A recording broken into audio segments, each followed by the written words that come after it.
मी जालनाचे mature लोकांचा एक आभार मानू इच्छितो की खासकर गणेश महासंघाचा आणि काही गणपती मंडळ होते, काही बिझनेसमॅन, जालनाचे व्यापारी वर्ग, लोकप्रतिनिधी ज्यांनी अनंत चतुर्थीचा पवित्र ठेवला आणि अतिशय सुंदर मिरवणूक काल निघालेली आहे। आणि त्यामध्ये एक कौतुकची जो गोष्टी आहे की डीजे मुक्त बऱ्यापैकी 90% म्हणण्यामध्ये हरकत नाही, डीजे मुक्त होता। काही लोकांनी लावले होते तरी ते छोटे स्पीकर लावले होते, मोठा डीजे एकही मला दिसला नाही।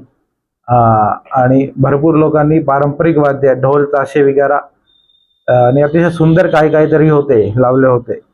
तर कुठे ना कुठे एक डीजे मुक्तचा जो आमचा आव्हान होता, 3 ते 4 वेळा आपण मीटिंग घेतली होती, त्याला सर्व मंडळांनी प्रतिसाद दिला। आणि फक्त जालनामध्ये नाही तर इतर ठिकाणी पण, जालना शहरामध्ये आष्टी परिसर असो, घनसावंगी असो, भोकरदन असो, करीब डीजे मुक्त झालेला आहे। तर एक अतिशय सुंदर पहल यावर्षी झालेली आहे।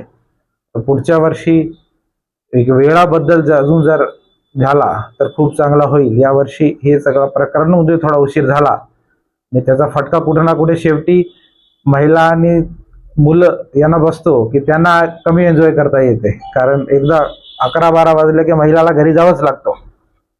जरी यंग पोरग तरी रात्रभर ते करू शकतात, रोडवर फिरू शकतात। पण अतिशय सुंदर मिरवणूक झाली आणि आता 4 वाजता अंदाजा पूर्ण विसर्जन त्याचं संपलेलं आहे। जो नवीन कुंड झाला नगरपालिकेच्या वतीने, त्यामुळे बराच स्मूथ विसर्जन करता आलेलं आहे आणि अतिशय सुंदर एक गणपती उत्सव पार पडल्यामुळे सर्वांना, नागरिकांना माझ्यातर्फे, पोलीस डिपार्टमेंटतर्फे आभार मी व्यक्त करू इच्छितो।